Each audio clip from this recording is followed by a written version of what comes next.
the stage is called Näppärit, and these kids you see now are practicing in Kaustinen every Wednesday. And Näppärit is a folk-based music pedagogics that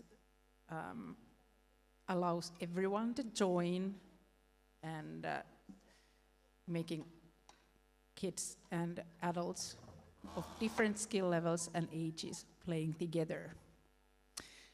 Now we'll get some more people on stage. We had a little bigger Näppäri concert earlier this week with about 600 people on stage at the main arena. And that's because we also have Näppäri courses throughout Finland during the winter and also the summer. So now you can see some of the people who are still left at the festival from those concerts, and they will be joining us for the second piece. The first piece we did was a Karelian song, Seljanikoi, arranged by Alina Järvelä, and this piece that we're going to perform now is called Hemma Best.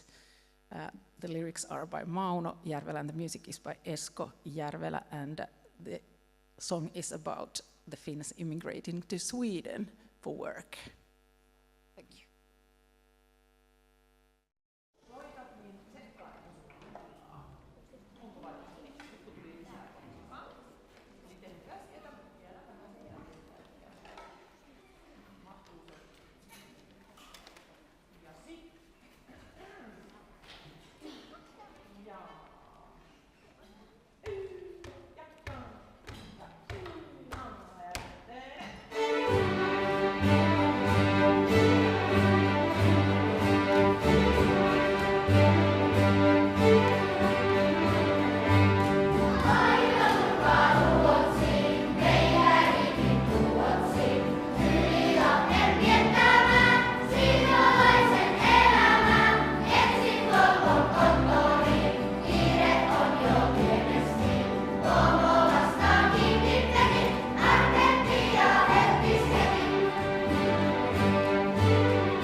Thank you.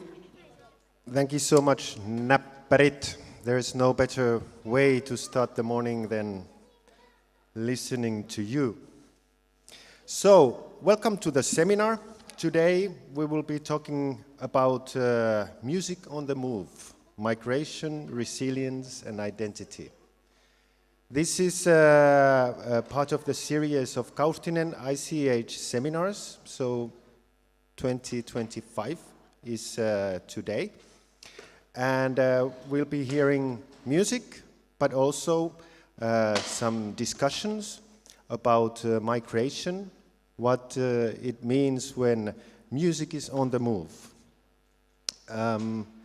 We will try to find out which connections do we have with people changing places, because that's in the very core of humanity, that we do move.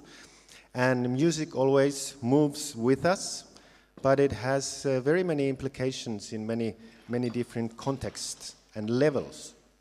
It affects the communities where you live, and then it affects the community where you go, and of course in an individual level also. We will have a panel discussion with musicians with great experience with this theme. But before that, we will hear the keynote speech presentation, which will be Ľubica Voľanská. The name of the title of the presentation is Where Migration Studies Meet Living Heritage, Community Building Among Ukrainian Refugees in Slovakia. And it has been made in collaboration with Martina Wilsch. Ľubica, I'm very, very happy that she's finally here. She's a researcher from Slovakia, Bratislava, and has vast experience on the field of intangible cultural heritage, has worked in UNESCO in many different posts. But there is one particular thing why we are very, very happy to have you here finally, to see the Kaustinen heritage, because when Kaustinen was inscribed to the UNESCO list of intangible cultural heritage 2021, she was the chairperson of the evaluation body or board, and so we are very happy that you finally see in real life, and you have really seen it because you have been with your folklore group here for the whole week. It's an honor to have you here, Ľubica. Please.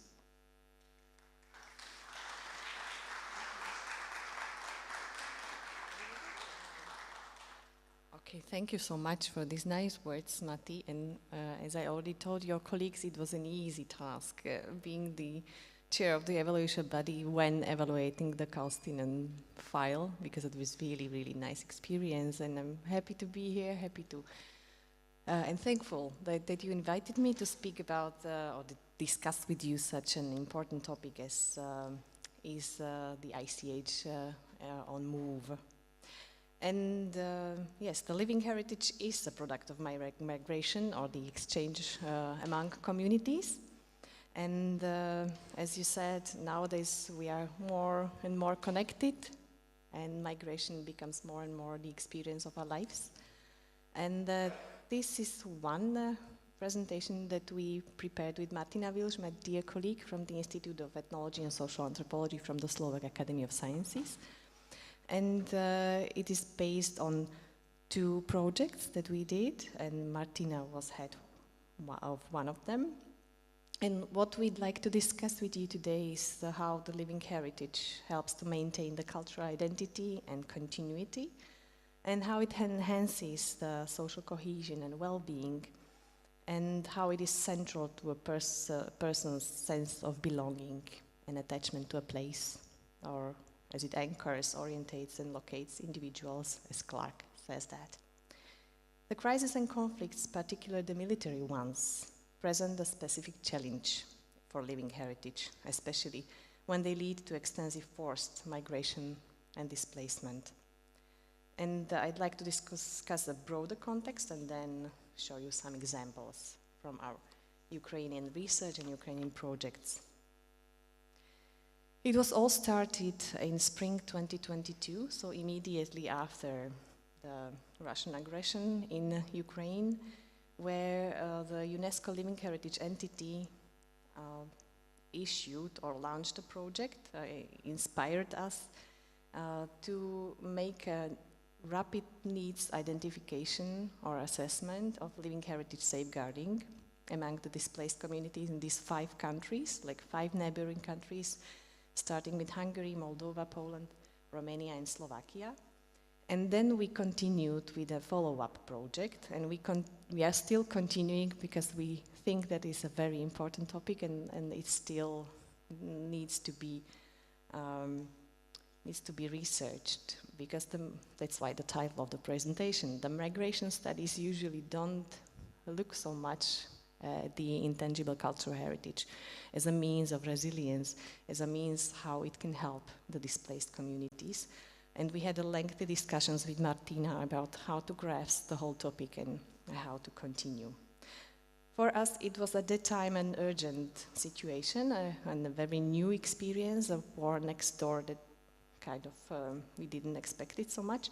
And I was very thankful to my colleagues that they really joined us, despite their workload and engagement in the project already ongoing.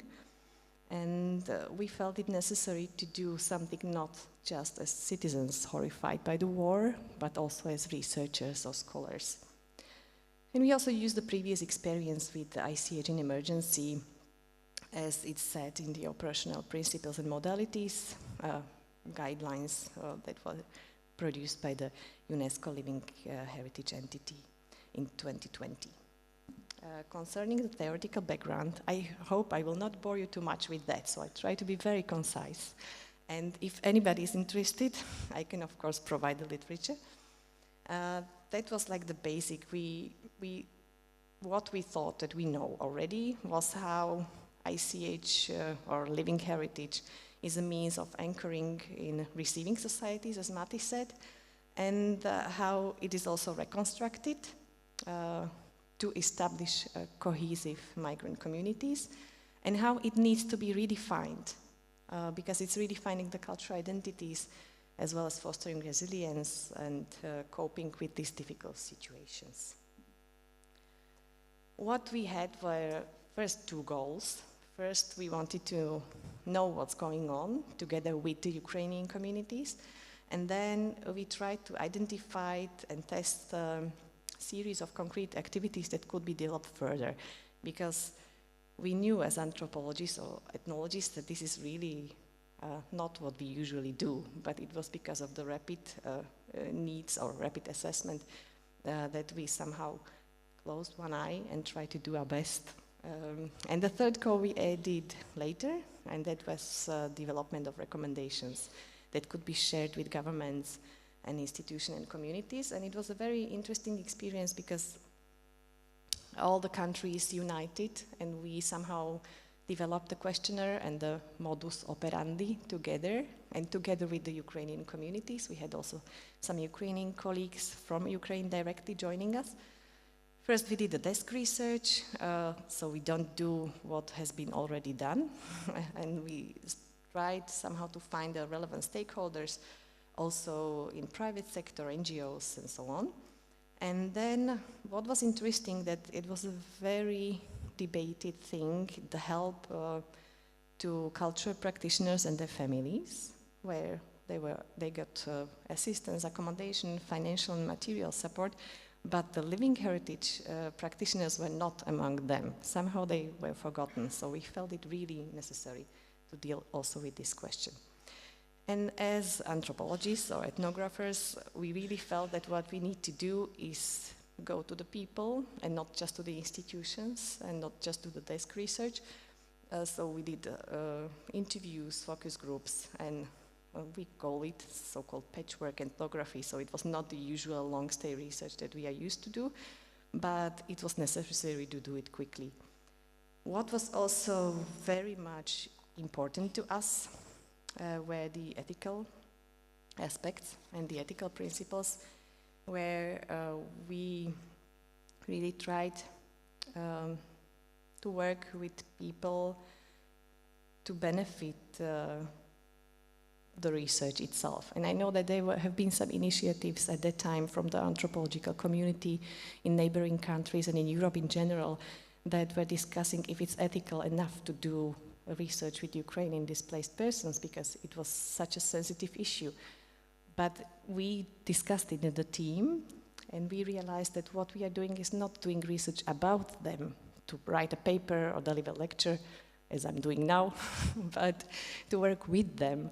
And they really asked us to spread the knowledge, and it was a real cooperation based on their needs. So it was a different approach, not we researching about them, but we researching together and trying to find solutions.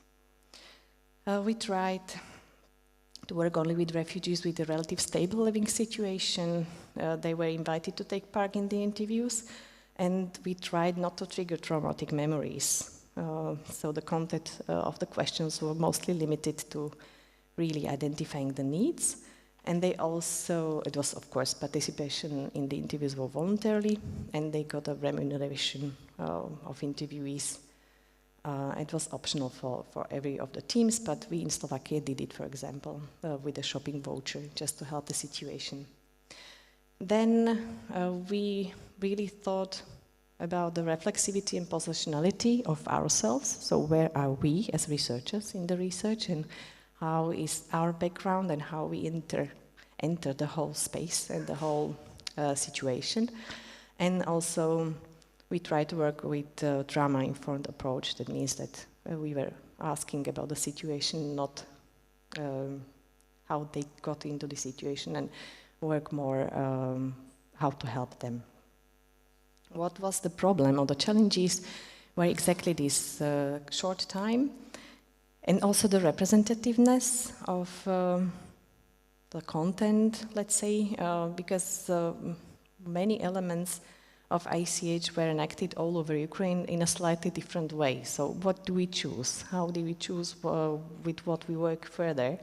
But then we realized that all of the interviews had something in common, despite people coming from different regions of Ukraine, and that was the pisanki, the borscht, and the vyshivanki. That means the Easter eggs, then the embroidered blouse, and borscht, you probably know and remember, also one of the entries, UNESCO entries that are.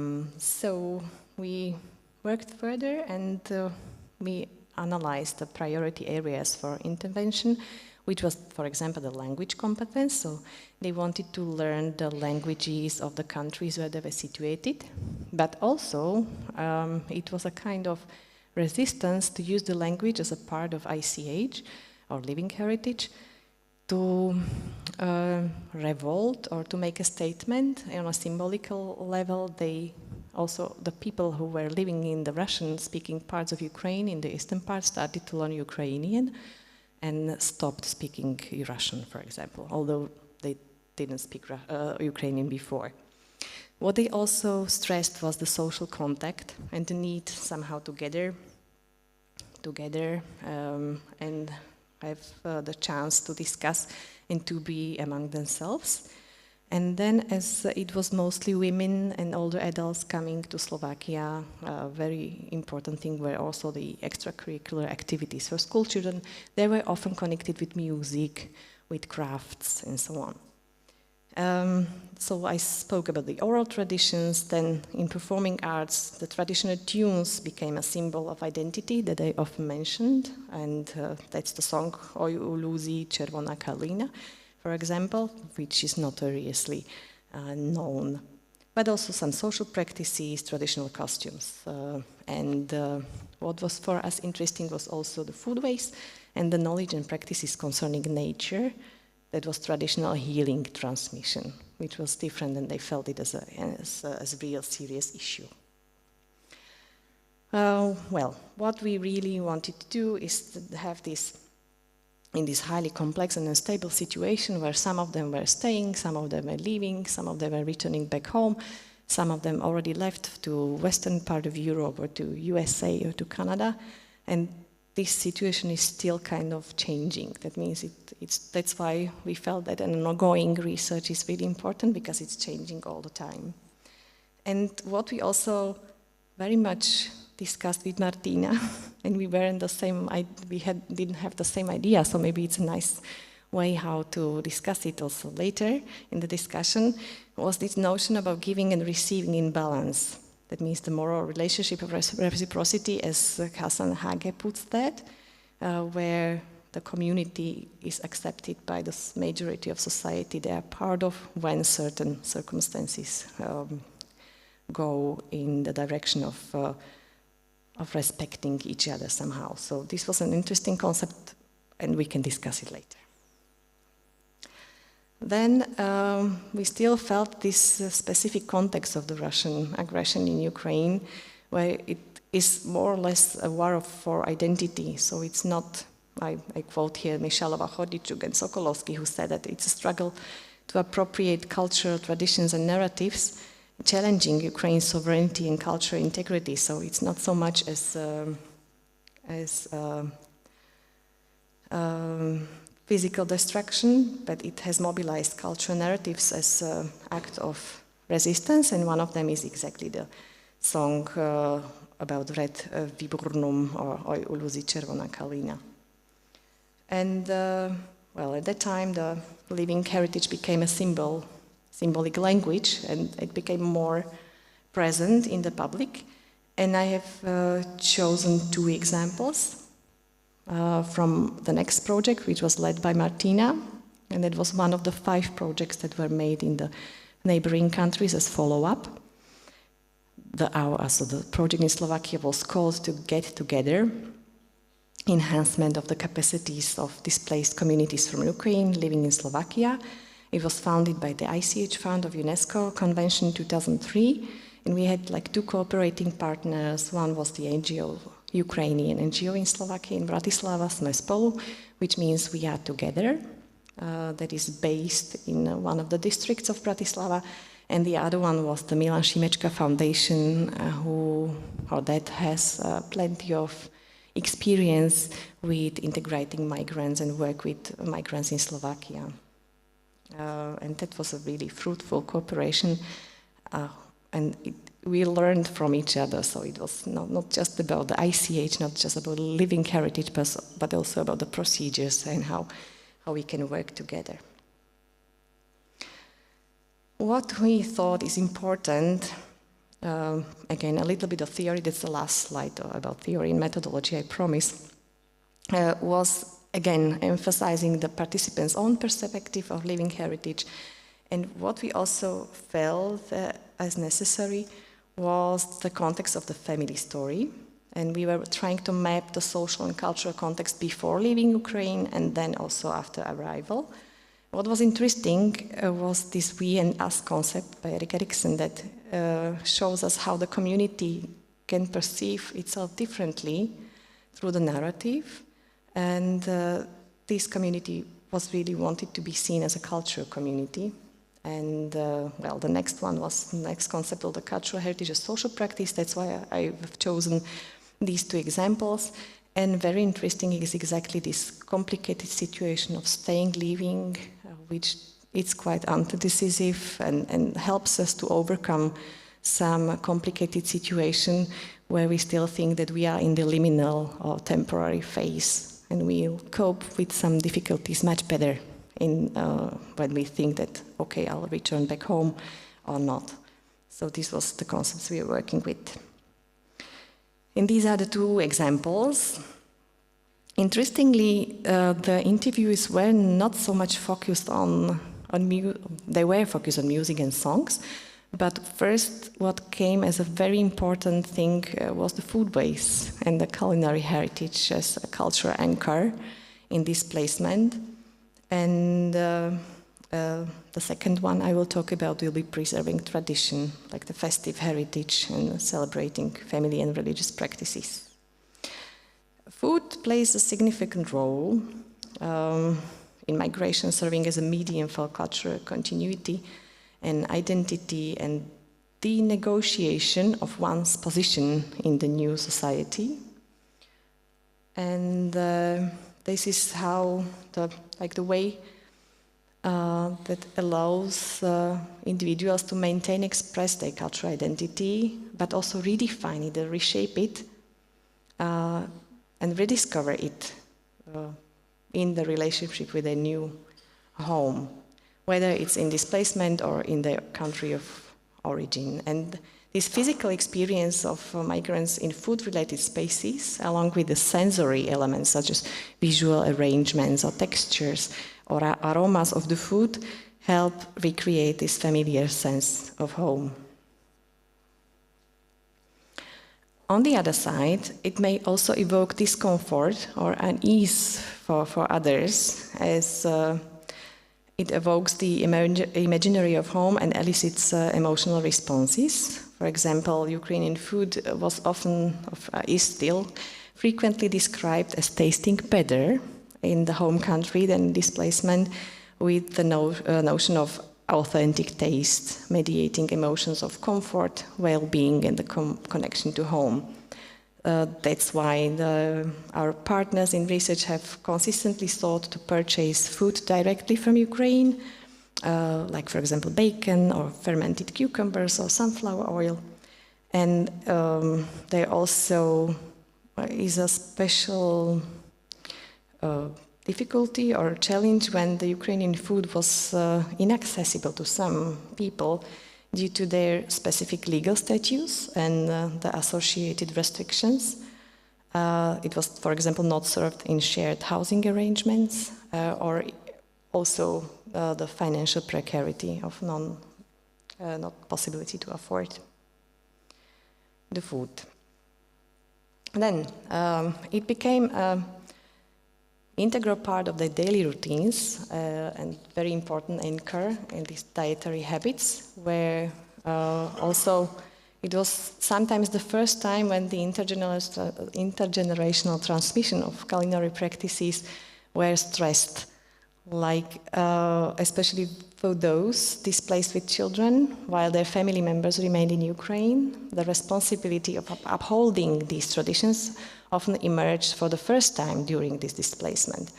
In such cases, virtual online calls in transnational spaces facilitated the intergenerational transmission of specific food-related practices, so it moved to the virtual world. They were also trying to adapt the traditional recipes using locally available ingredients and thus highlighting the cultural resilience and flexibility, so they'll manage. And the blending of this displaced population's cuisine with that of host community resulted, or the result were the hybrid forms of living heritage or culinary heritage in general. What I'm saying about food is actually valid also for many other parts of living heritage. And by engaging in these practices, the people actively participated also in the community building processes. You saw on the pictures the breakfast. Now this is the taste of autumn, so another activity done in a city in the central part of Slovakia. And maybe that's why it's so important, the culinary heritage, because it's so much linked to other elements of ICH. And foodways became a universal and symbolic language also in relationship to the majority of majority society. And often it was gifted to friends or social networks in Slovakia to express gratitude for their support. But, and there is always a but, there is a critical reflection that we felt to say, because while sometimes Ukrainian hosts or refugees, guests often cooked for their homeowners as an expression of gratitude, this exchange was not always equal and was sometimes perceived as a gift rather than a legitimate cultural contribution, even if it wasn't meant to be a gift. And this we perceived as a kind of reinforced paternalism, as offering of food by refugees might be interpreted as an act of submission rather than an assertion of cultural identity and agency. And also it was especially important for the women, because they engage in informal food production and sales without real legal protection, making them vulnerable to exploitation through low wages and a lack of social security. Similarly, volunteer cooking is often carried out by socially vulnerable persons facing economic insecurity and barriers to accessing the labor market. What concerns the other topic, the preserving tradition, festive heritage, celebrating family, and religious practices in displacement. These were crucial not only as cultural practices, but again also as an anchor of stability and belonging. And we see here the picture of a Midsummer Night celebration, I think it's from 2023, where there is a wide variety of ritual forms and symbolic acts that continue to be maintained and adapted.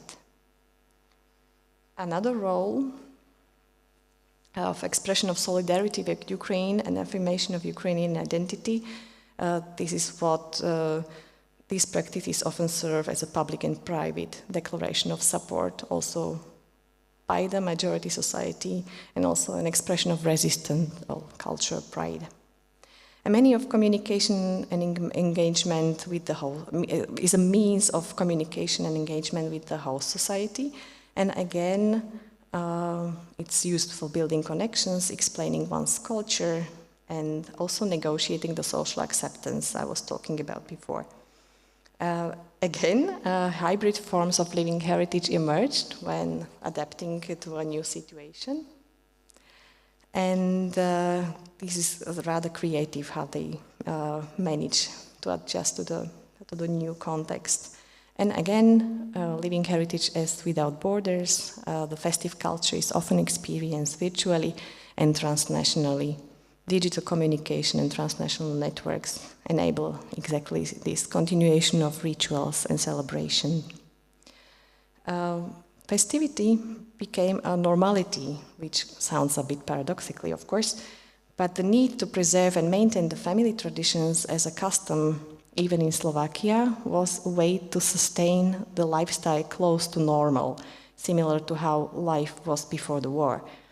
And the festivity does become an expression of normality, a way of life that resembled the normal life.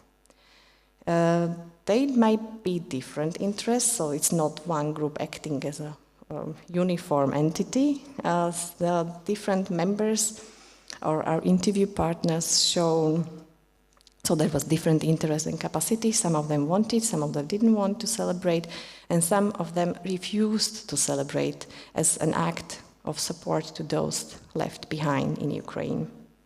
In any case, it's having a significant importance when shared with the wider displaced Ukrainian community, and as well as you can see in this picture with the majority population. And I could use more important examples like carriers of home, artifacts that hold personal and collective memory in displacement as home creating. Then we had another topic about traditional folk costume, vyshyvanka, and I try to find some examples also with the music and songs. And now comes the time when I would like to present like 3 small pieces where it's visible how it's important, or how music and songs can be important in different settings or different levels. And the first one will be a video from the already mentioned Ivan Kupala celebration of Midsummer Night in Bratislava, which was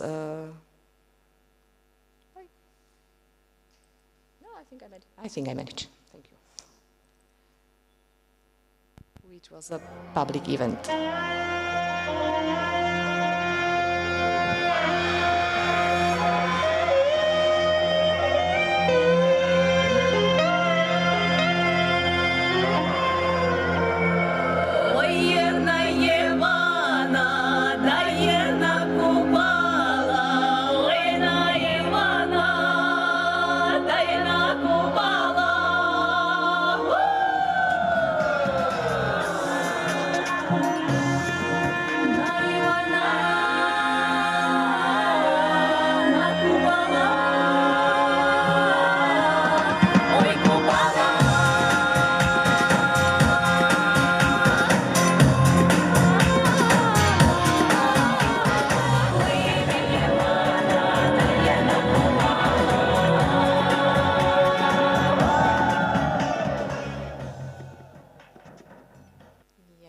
one was produced by one of the partners, the Smespol, or Being Together.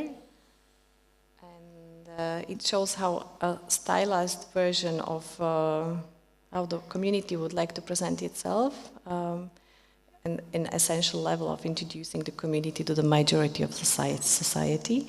And the next example is also like semi-public, a small performance.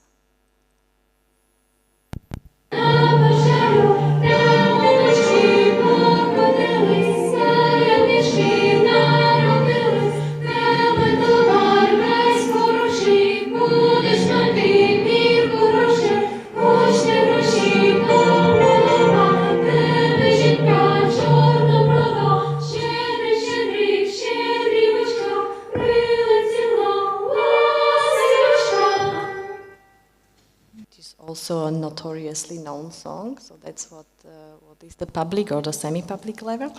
And then I prepared three short extracts from the interviews we made. They show the importance of music and songs on the personal level, which is slightly different with a different choice of songs. First you read, then we listen.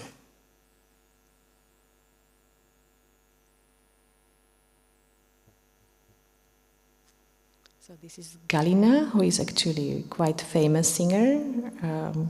It's not her real name, of course. And, well, you can read it. She knows that the Ukrainian language is kind of close to the Slovak one, so when they sing on the stage in Ukrainian, the Slovaks can kind of understand. And this is about the arrangements that we saw a performance 2 days ago. Okay, I'm too quick, Matti. I'll be ready in 5 minutes.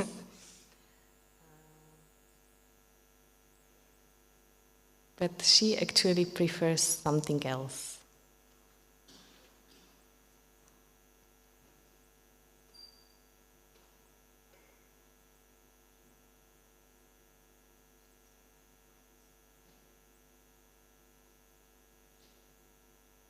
So she understands that Oj u Luzi Červona Kalina is important and it became an anthem of the war, and it has a new life. So folk song became she called it the anthem of the war, but for her, different songs, like with the female or women's themes, wedding songs, where she can really feel the emotion on the familiar level, are much more important for her well-being and her resilience. And this is another lady who remembers how she spent a St. Nicholas Day. And the songs, like lullabies, are always somehow connected with the family milieu. So she asked, she wasn't sure, she wasn't the performer, so she asked then, shall I sing it to you? And then when we say yes, she sang. And that's it. It's a very short one. Ой, хто Миколая любить, ой, хто Миколаю служить, тому святий Миколай на всякий час помагай, Миколай. So they perceive it as a part of their lives, although not on the public level, are not the very famous songs.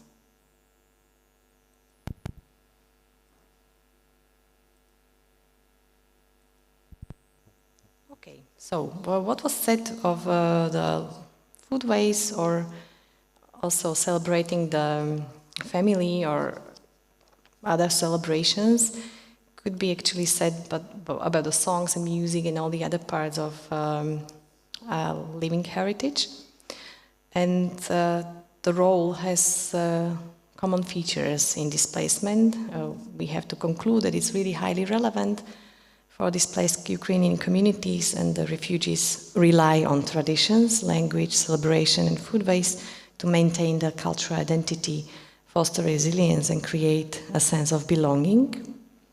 They vary, and their ability and willingness to practice and transmit cultural traditions in general, they sometimes actively preserve and adapt heritage, while others may deprioritize it due to personal circumstances or trauma, or focus on immediate survival needs and doesn't perceive it as something that is important in that particular moment. At the same time, there are also disruptions of continuity in certain aspects of living heritage, or even deliberate rejection of some traditions, about the reasons I already spoke. And while displacement can disrupt the transmission of traditions and weaken cultural continuity, it can also revitalize heritage by strengthening connections to traditions and fostering cultural adaptation, and also encouraging new forms of expression within the host society. The interest in Ukrainian culture, traditions and customs, including relearning or newly relearning aspects of Ukrainian living heritage, is another characteristic features. Like, for example, the older generation from the eastern Ukraine interested in living heritage, in the language, in the practices they never did before. And another characteristic feature is also the cross-border transmission, where living heritage can be experienced virtually, sharing practices online, or receiving objects from the original country. And these transnational connections enable continuity of traditions despite the geographical separation, reinforcing the ties to homeland. For our partners, the living heritage, whether in the form of language, songs, or material culture, becomes a means of affirming who we are, even in a new and unknown environment where original social structures have been disrupted. And these cultural resources anchor identity and foster resilience amidst dislocation and loss. Living heritage plays a key role in constructing individual and collective identity within the complex context of war, displacement, and integration, and it also offers psychological grounding and framework for belonging, even in environments that are not familiar. The active bearers of cultural heritage incorporate its elements into their artistic creation, even while displaced, like painting, singing songs, poems, etc. And it also penetrates various professional fields like psychology or education, the extracurricular activities that actively work within the professional practices with living heritage. And it enters the therapeutic, educational, and community building domains. Living heritage provides a framework for interpreting the social world and expressing collective identities, offers shared symbols, narratives, through which the communities understand their experiences and can also articulate belonging.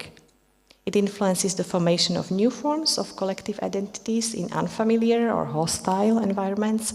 As communities adapt to displacement, living heritage becomes a flexible yet stabilizing force that shapes evolving collective self-conceptions. And it helps the individuals navigate this new cultural context and helps develop relationships with the host society. Then my last words, and we think that all levels, the public one and the personal one, are important. It enables not only the preserving of social cohesion during displacement, but also the maintenance of connections to home, creating a bridge between the community's past, present, and future, and among those in displacement and those who remained behind. Thank you.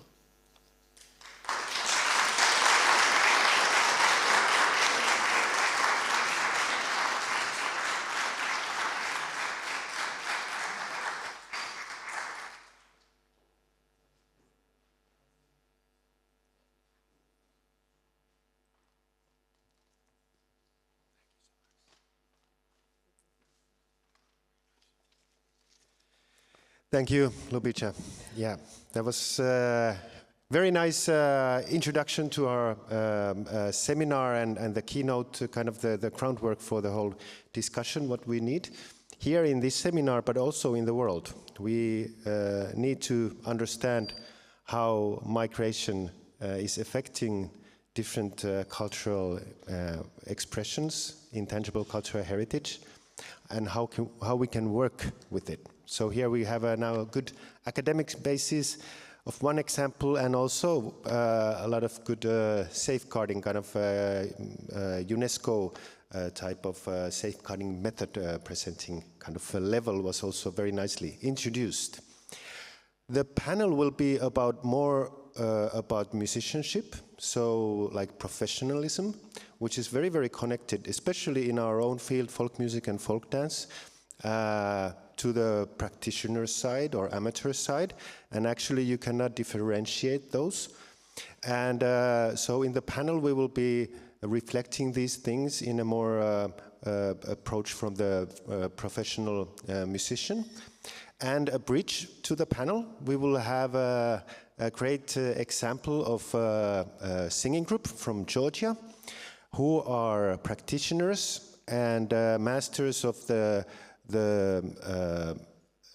community level singing in Georgia in many places, and work with the practitioners, but also at the same time they are world-class singers which tour around the world and work as professional musicians. So we will hear Didgori, Ensemble Didgori, please, to the stage. Let's give them applause, please.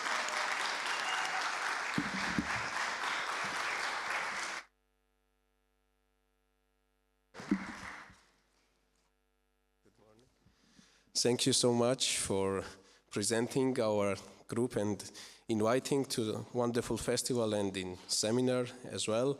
And not to talk too much about immigration. We have, of course, in Georgia, immigration, and this immigration is caused by nature, by rivals, by bad experience, or many things, by invasion, and some of the Georgians or regions, entire villages have sent off in different parts of Georgia.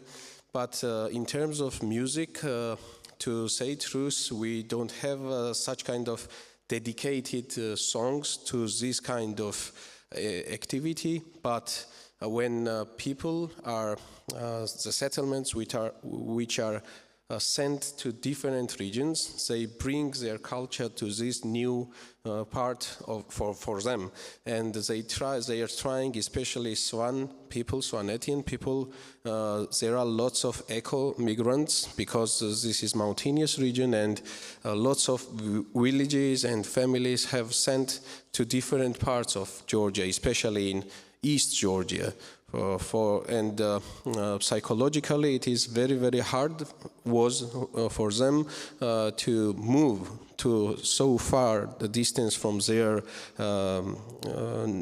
nature, for their culture, habitats, and but these people are still preserving their language, because they are talking different language than Georgian, which is part of Georgian language group.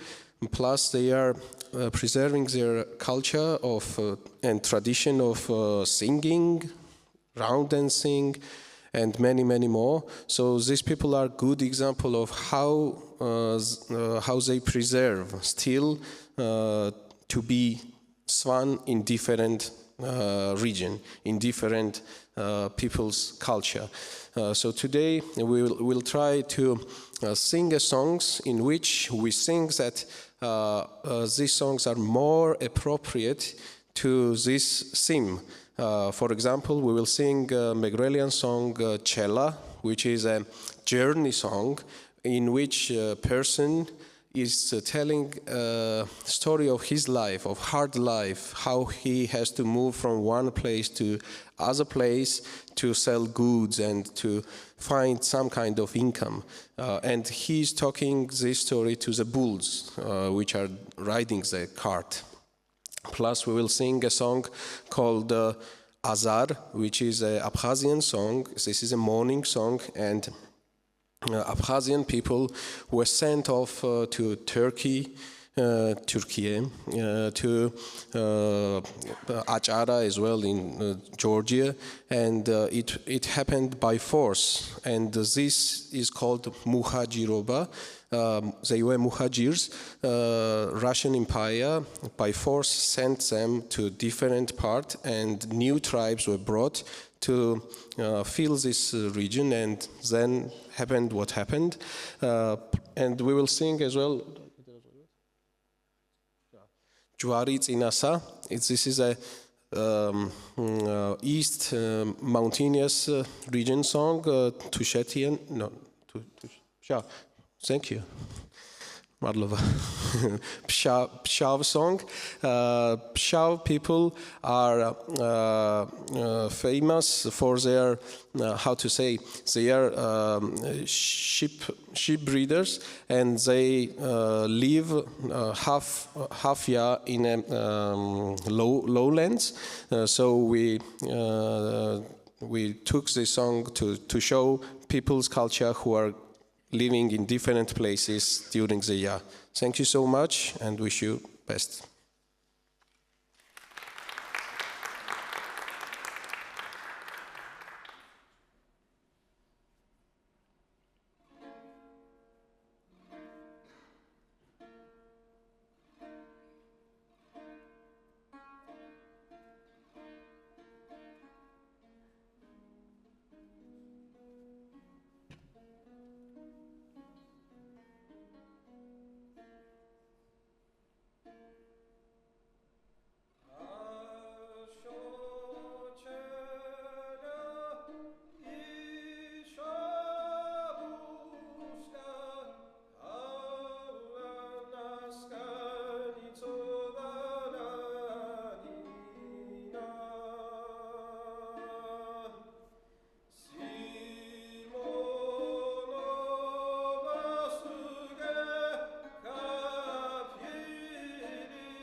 Thank you very much.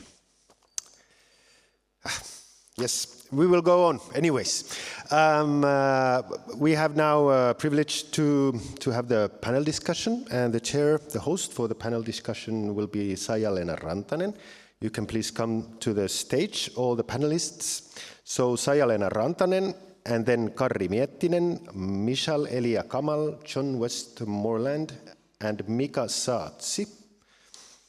And we will talk about migration, we will talk about resilience, and we will talk about music. So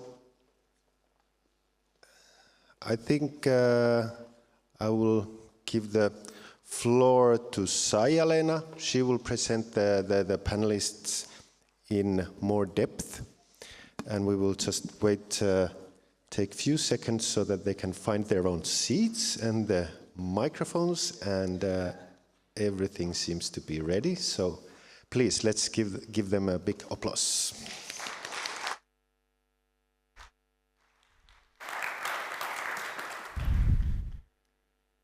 Okay. Hello, everybody. I can't really see you very well, but it's nice that there are quite many of you there and check. Online as well. So, and thank you very much for the wonderful keynotes. I have many questions for you. I hope that we have a chance to discuss about it later, and the wonderful singing as well. This has been a great seminar. So it is my great privilege to moderate the panel Music on the Move, Migration, Resilience and Identity, with this wonderful group of musicians from different backgrounds.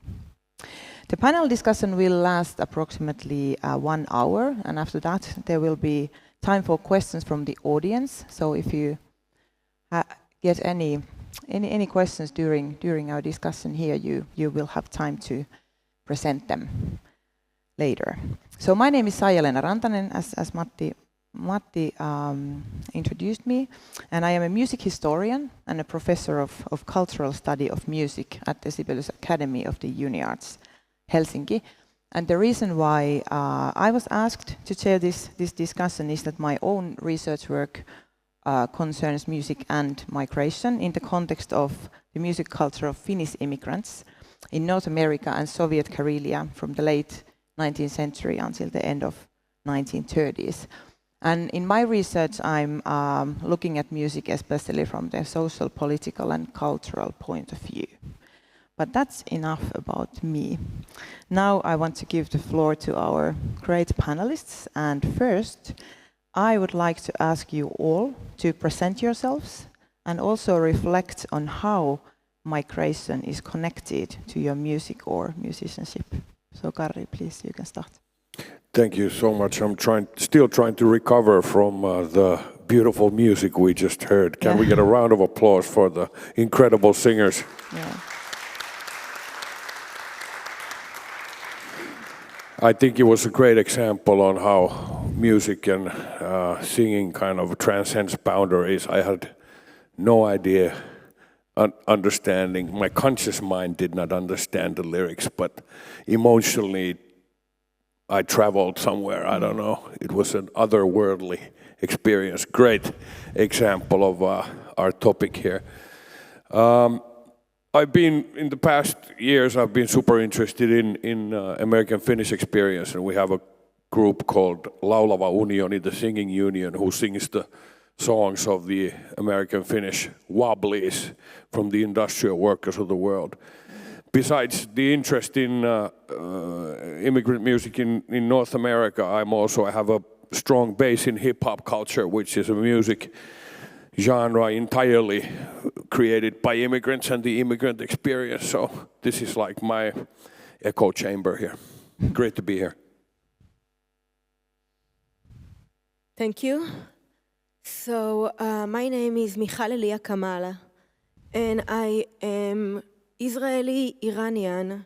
I live in Istanbul for many years, and I'm the founder of a musical ensemble called Light in Babylon. In our ensemble, we are people from different culture, different religions, and different backgrounds. We are 5 of us, with my partner Julian and Miettinen from France and from Turkey. And we are over 15 years running with our project. Our music, it's not just music, but we are also spreading a message of unity and of living together with respect. We come from a different religions, Muslim, Christian, and Jewish.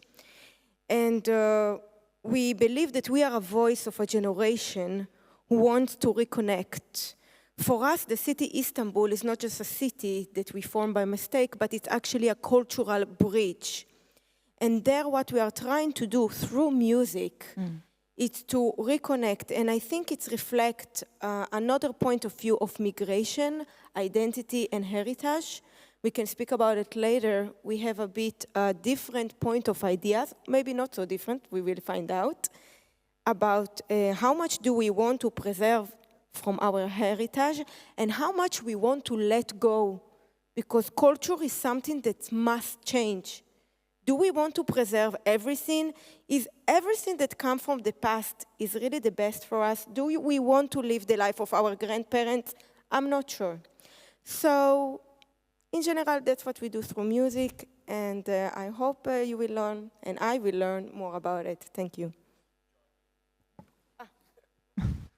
Yes, my name is John Westmoreland. I'm from North Carolina in the United States. It's very good to be here with all of you today. As far as music, the question was how your music has been influenced by migration, right?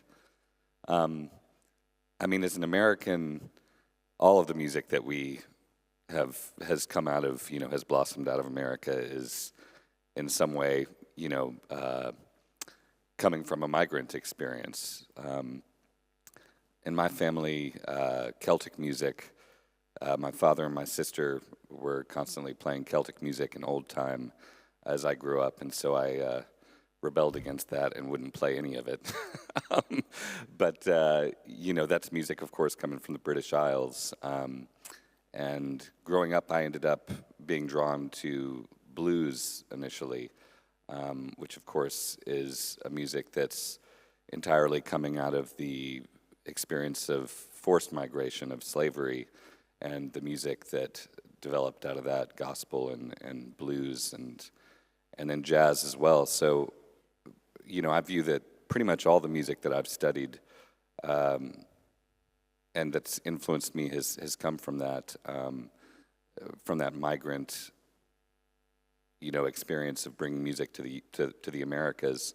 I would say also more recently, West African music has been a really big influence on me, which of course you can hear that in these, you know, American forms of music like blues. I think you can really find, I was talking to Karri about some of these old, you know, blues musicians from the, you know, say 1920s, 1930s, like Skip James, and that you can hear echoes of this griot tradition, I think, that comes out of West Africa, places like Senegal and Mali, where you can hear these kind of riffs, these little patterns that the griot kora players might play today, that you can still hear them, and that they're kind of signatures of somebody. Like it's kind of a beginning or an end to a song, and they might use it for every song that they start playing. It's kind of a entrance into the music in a way of getting into that space. And I think you can really hear that in these old blues musicians as well as in the techniques with which they play. And that's really influenced the way I play. I mean, it's, I kind of I'm a bit of a dilettante, though. I don't know, it might be a crutch too, like something that's, you know, you study some classical music, and that's a very particular way of playing, you know, with the right-hand finger style and fingernails. And then you hear another musician like Jeli Mari Tunkara, who's an amazing Malian guitar player, and the stuff that he can do with just two fingers is absolutely mind-blowing. And so getting stuck between trying to bring those two together can be kind of a challenge. But anyways, I would just say that, yeah, for me, I feel like I mean, it's interesting. I think something that I feel very different about maybe than some of the other folks on the panel is being you know, a Anglo with some Finnish background American. The music that is, what is the music that is culturally inherent to me is an interesting question. I don't really know what that is. So it's fascinating to be a part of this, you know, and thank you for having me here. Yeah. Hello, hyviä päiviä. My Karelian name is Pejon Ondrein Santerin Levoin Miša, and in that name I carry my ancestors. I'm the last one, Miša. Levoi is my father, he's alive. Santeri is my grandfather. Pokoiniekka, kuollun, death. And my great-grandfather was Pejon Ondrei, so Ondrei with a father named Pejo. I'm an old Karelian family. That is my musicianship comes from that too. I also carry Karelian migration history with me. I've been told the Karelian speakers, speaking Karelians, in Finland we usually talk about things that happened after the Second World War when we had to leave the homelands. But I've been told with my good friends who have studied our families that actually our family lived, because we Karelians lived at the borderline, so when the borderline was pushed east, when it was pushed to west, we had to move, we had to leave the places. So in 1400 we lived in Käkisalmi, Pohjiinkylä. Then we had to move to 1500 to Pälkijärvi. Then when Ruotsi tulli, when the Swedes came, that was a difficult times. Most of the Karelian Orthodox had to leave their homelands then in the 1600. Went to Pesenskin Aukio, then to Tveri. Our family has also had this Tveri. We've been there, so probably I'll have relatives in Tveri too. Then in the 1700 we came to Suistamo, and that's where my grandfather Santeri was the last master of Saatsila house in Suistamon kirkonkylä. I've been in there in Suistamo. My wife Mia has also Karelian roots, and her family comes also from Suistamo. So we've been together in Suistamo visiting the homelands that our ancestors and grandfathers and mothers were living there. But Mia is born in Göteborg. So the Näppärit today started this whole thing about this going to work to Sweden, and she was born there in Göteborg, and she lived there for she was 5 years when she left there. And it's strange that when we went to Göteborg to visit the places that she was born in, it was kind of similar thing when we with all our families went to Suistamo to see the places there.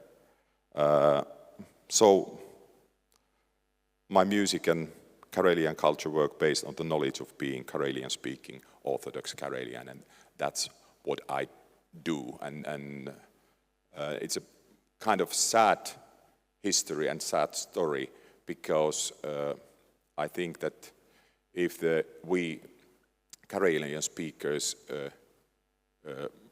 if we just today arrived to Finland, I think our language has survived much more better than back in the days. Thank you. And I've been in Tbilisi, in Eastern, in one big church. I'm a great fan of Greek, Georgian choirs. Beautiful, thank you. Very much. I think we have a great, interesting group here, and I'm really looking forward to the rest of the panel. So next question, I would like to ask you, how do you see the role of music in migration? And how does it influence or reflect the experiences of people on the move? And I think we can now start with Michal. I think music have enormous an importance part in migration, and we cannot speak about migration without speaking about integration. It's something that comes together. It's not one thing. It's migration and integration. And I think music, it's a strong tool because when you are someone who moved to a new place, so you give something and you receive something. You cannot just give and you cannot just receive, because otherwise it would not work. And all the time when we speak about migration, we speak about people who come from a weak place to a strong place. But it's not always like this. I was more than 10 years immigrant in Turkey, and I come from a richer country, from Israel, and I had a special resident permit, and I was living in Turkey. And I remember I was participate event of migration to show the whole side of migration. And I was a musician in Turkey, and I think that from Turkey I receive a lot, also from the culture, from the people, but I gave something. And I think that's something that belongs to every migrant. She was talking about migrants from Ukraine, and they come from a weaker point, from a war point to a stronger country. But also a migrant brings something with him, and here the music come to the picture.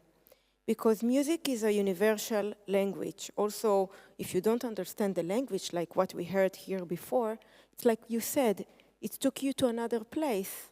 You were traveling there by spirit. You traveled to the beautiful places of there by spirit, and you could connect to another language, to the emotion. And I think that when you share as a migrant music, you're actually sharing your emotion. And emotion, it's international language. And this is how you can integrate through the music, through the emotion.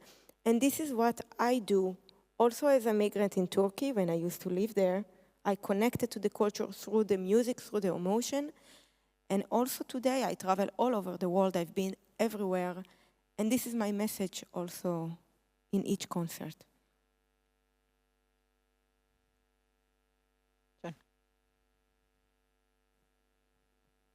Yeah, I mean, I think that was all extremely well put. I'll see what I can add to that. I mean, you know, to me, you know, migrants coming from one place to, you know, a new place where there's language barriers, they may not speak the language of their new homeland. For instance, I don't speak Finnish. I mean, this is an interesting. In my experience, I feel like this is so different than most migrants throughout history and today that I've migrated to Finland, and I have some Finnish ancestry. Karri and I and Saijaleena met because of one of my Finnish-American relatives. I probably should have mentioned that that's influenced my music in a big way, especially over the past few years, that T-Bone Slim, who was a Finnish-American songwriter and poet, and columnist, satirist for the industrial workers of the world. His experience and the music that he did, you know, over 100 years ago, I think has clearly influenced my musicianship and my life in many ways today. But unlike my Finnish ancestors that, you know, moved to America and probably, you know, arrived knowing no English whatsoever, you know, when I come here, it's almost everybody can speak English. And so it's a strange experience for me knowing that most immigrants don't have that. And in many ways, it's a luxury. There's something very strange about it, to be an immigrant and come to a place that everybody knows the language of your homeland and can pretty much speak it fluently, you know. But in most cases, you know, I think that's if you're not somebody coming from an English-speaking part of the world, and of course, there's other countries. You know, I've traveled to other countries where this wasn't the case. You know, where you know, it's not like everybody's speaking English, but that, you know, if, as a musician moving from one place to another where you may not speak the language of your new homeland, your adopted homeland. It does seem to me that music is this way that you can connect with people without having to have, you know, the same language, and that if there's cultural differences or, you know, these real anxieties that can exist between others, you know, when something is foreign, I think that there are real anxieties that people have about something different and something that they don't understand, and you know, could be language or mannerisms or you know, just kind of personality traits that may come from one culture to another. And I think that music is something that can really kind of bypass those things, you know, because when you hear a good groove, it's just a good groove, you know. But I don't know, that's the main thing that's coming to my mind. I think there was very well put things before me, so I'll let somebody else go now. Thank you. I think this question with the Karelian cultural thing. There was a time when lament, iänel itkeminen, had a great role when leaving places, when getting married, when going to war, or man dich tuon ilmasi in death. There was a lament. And there was a time when people gathered together at Pruasniekka time, feasting, dancing, illatjut bessodat. There was a music in a great role with the community. And there was a time when runonlaulu made a great role of everything. And then was a time when Finns find out that there is a Karelia. Lönnrot, Europeus, and the others went collect an enormous amount of old runo songs and laments, and they made a great job, because otherwise we don't have those runo songs and laments with us. But sad thing about the Karelian speakers is that after the Second World War, there were approximately 15,000 Karelian speakers after the Second World War who came into Finland, leave their homes there. And decades from then, music made a great role only, in my opinion, only in their own communities and own families. And for instance, like my family is from the Suistamo commune. The people from Suistamo gathered together and sing their songs. But we were not that open because the society was not. It was not allowed to speak Karelian. My father's mother tongue was Karelian. He was born in 1944 in Lapua, and when he went to school, the teacher said, "You don't speak Karelian here." And with my father, it had the same burden that every Karelian-speaking boy or girl in the 50s in Finland. Finland made a good job in accommodation, so unfortunately the language was broken. I have a musical quote. Looking at the American Finnish experience through the lyrics of the songs, it speaks volumes about how you explained that there's not only a one-way dynamic of moving from a good place to or this kind of there's always the struggle involved, and there's a sense of longing, a melancholy back to the homeland, and then a celebration of maintaining the culture where you are.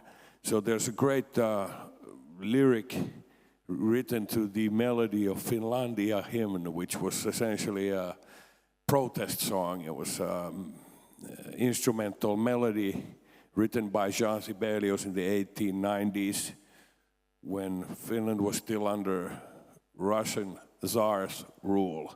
And there was a project trying to control the Finnish-speaking press. And this is around the time when the activists, independence activists came together to sit and create cultural resistance movement. And Jean Sibelius wrote a piece of music for one of these protest concerts. And he always thought of this melody as being with no lyrics, just an instrumental piece. And for 50 years, he was able to keep the poets and the rappers of the time of not spoiling his great melody with words. However, as great melodies do, they travel the world. And Finlandia was taken to America by American Finnish immigrants. And a Methodist preacher by the name of Lloyd Stone, a pacifist after the First World War, wrote these great words about the immigrant experience of finding a piece of your own homeland in the new place. It goes as follows.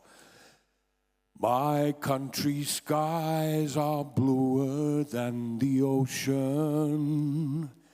My sunlight beams on clover, leaf and pine, but other lands have sunshine too and clover, and skies are everywhere as blue as mine.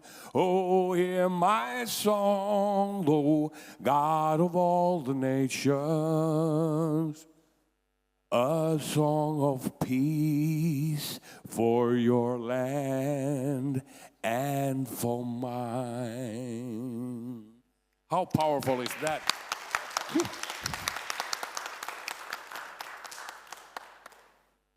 Thank you. And just to add, Yes, this same piece of music also traveled to West Africa and for a very short period became the national anthem of Biafra in Nigeria. They also sang this same melody in West Africa. Thank you very much, Karri. Now, let's talk a little bit about integration and music.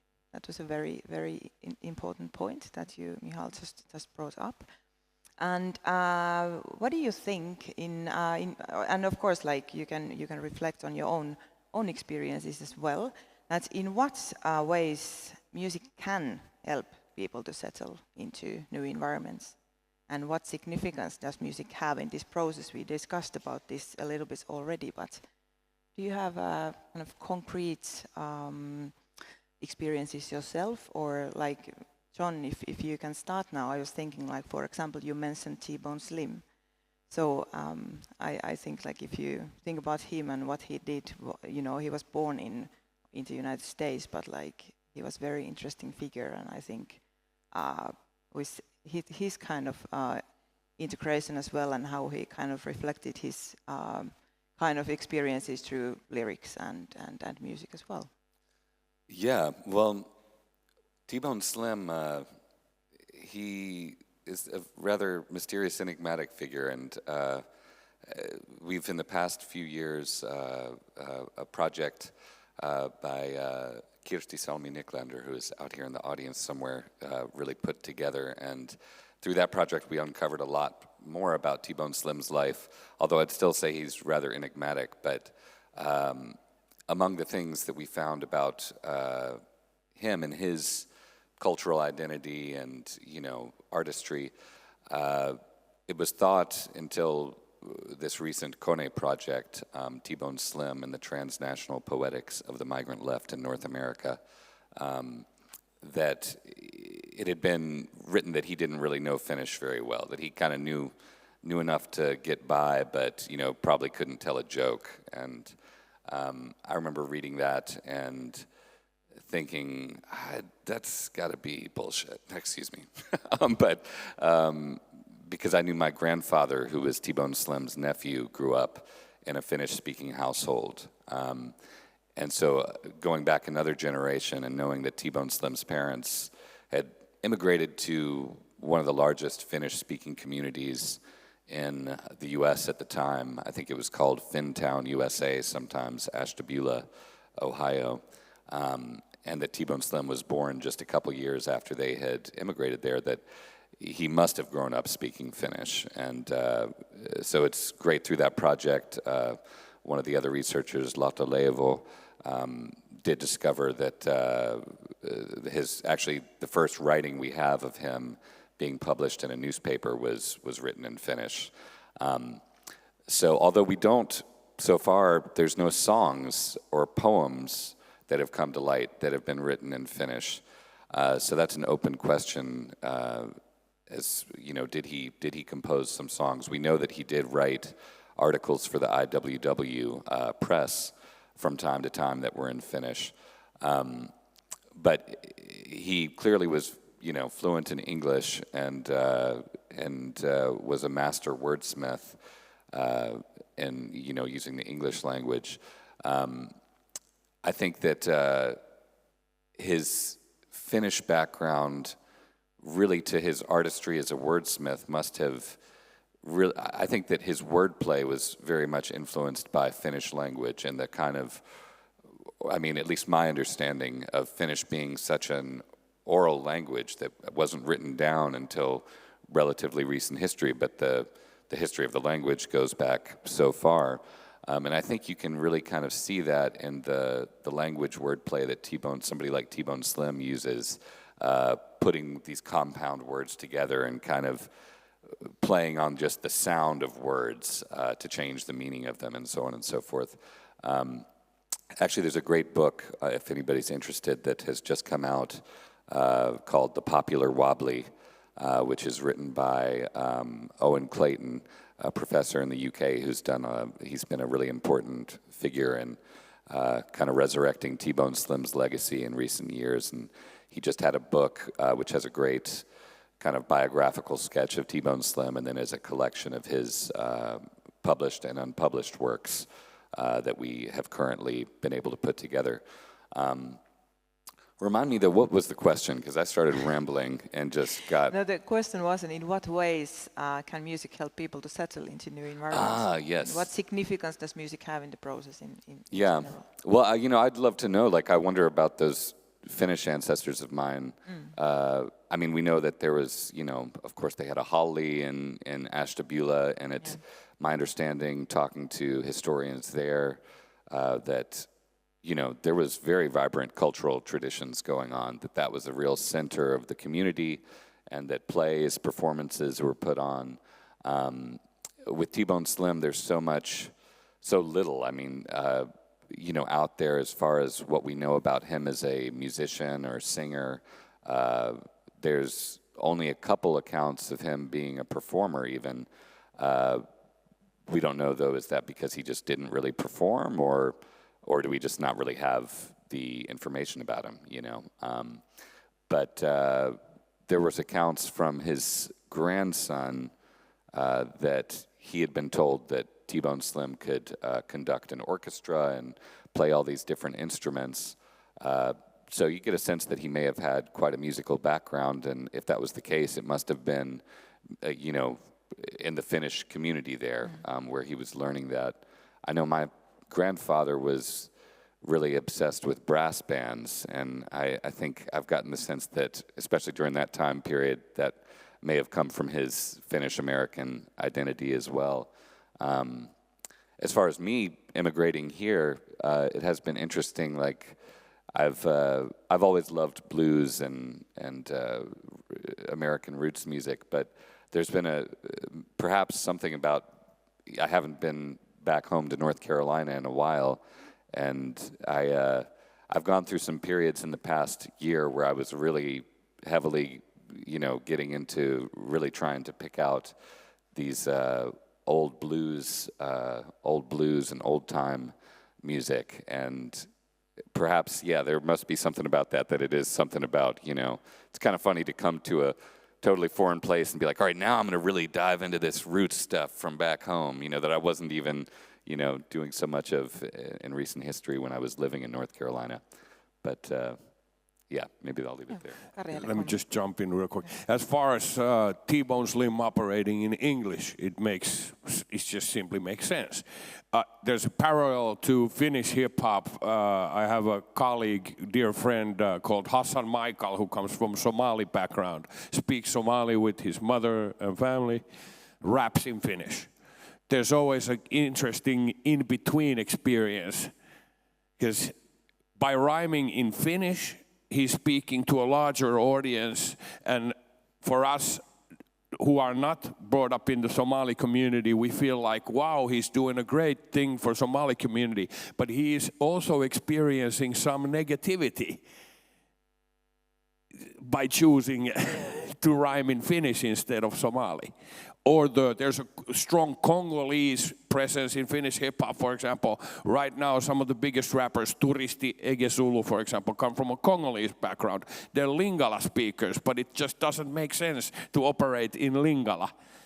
And to me, it's an interesting, I'm a Finn, but I'm married to a Finland Swede raised in France.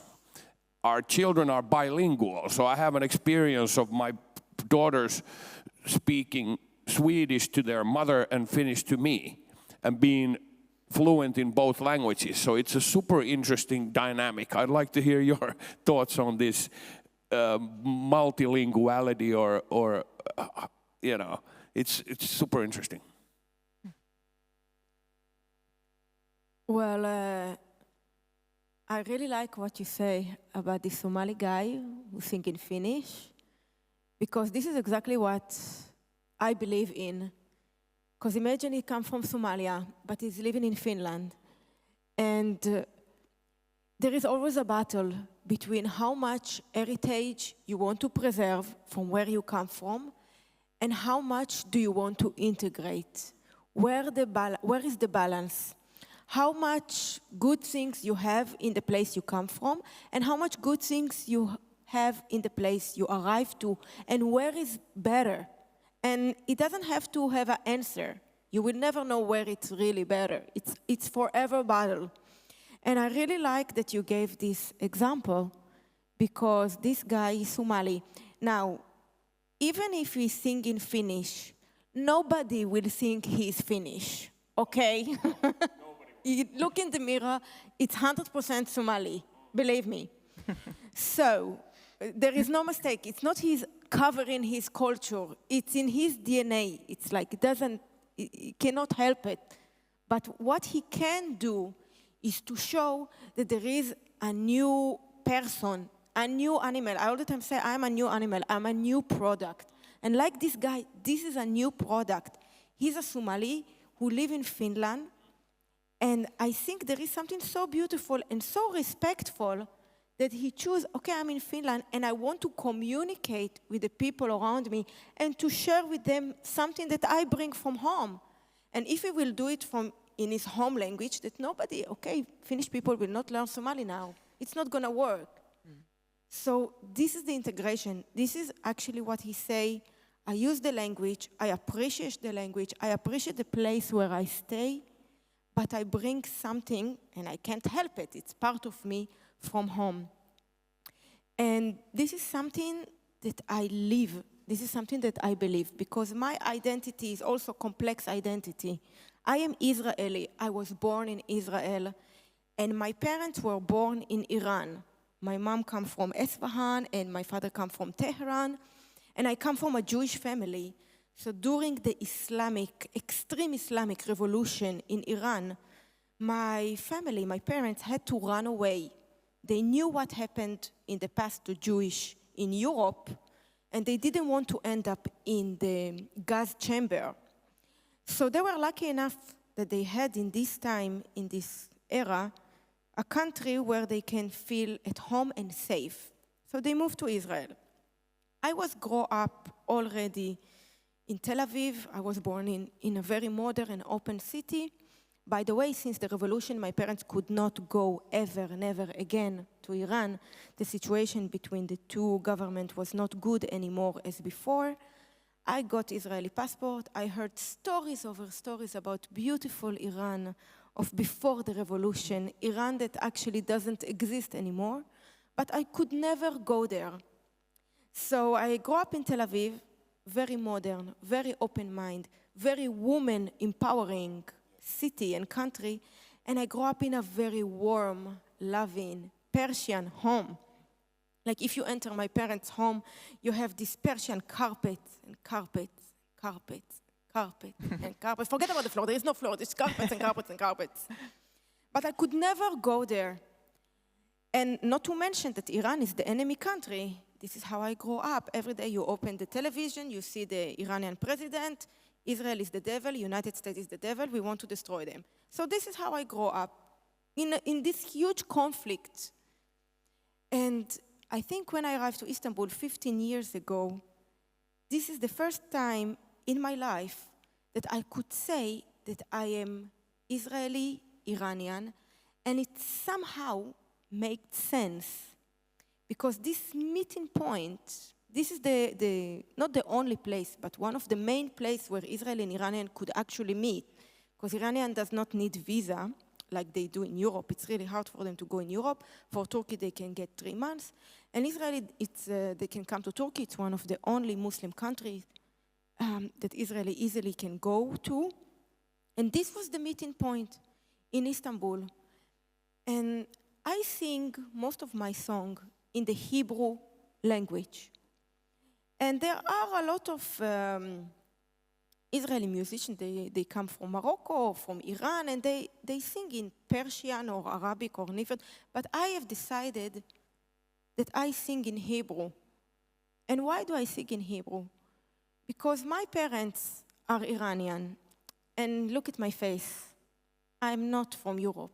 You see it on my face, on the color of my skin. I'm from the East, I'm from the Middle East. I'm Iranian. When I look in the face, in the mirror, I see Iranian woman. But I grew up, I was lucky enough that my parents moved away, and I, as a woman, could have these opportunities that women in Iran don't have. Today, women in Iran are not allowed to sing. It's forbidden. They cannot be on the stage, they cannot record an album, they cannot sing in the street. They can get arrested and they can get executed for singing. And I just imagine if my parents were so attached to their Iranian culture and they would stay there for any price, like some Jews did, I would not be sitting here today. I will not be singing. I don't know even if I would be alive. And I choose to sing in Hebrew because in a way, this is my privilege. And in a way, this is the language my parents really want me to be the first language because this is what liberated me as a woman. And I'm using these tools. Hebrew is just a symbol, but I'm using these tools to empower other women who still left behind in Iran. And I tell their stories everywhere I go. In every country, we have a song called The Woman of Tehran. And it's about what's the memory of my mom. My mom is also a woman of Tehran. She grew up in Tehran. She came from there. And the song say the women of Tehran, they don't cover their face. They don't cover their smile. They don't cover their glory that comes within. And in this song, I have also a prayer, a wish.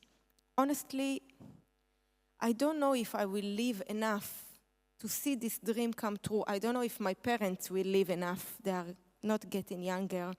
But maybe what I'm doing here in Europe, in America, in Asia, in so many places, I still have the dream to do it also in Iran, in Tehran, in the heart of Tehran, and to sing with all of those women. So this song, it's about identity, and I call it The Woman of Tehran. It's a song for them. I dedicate it every concert. And this identity question, where do you integrate? Where do you belong? Yeah. It's something that I don't think I will ever find answer to, but it's okay. Sometimes it's okay not to find answer. And this is something that I'm carrying with me, and I will continue to carry everywhere I go. Thank you.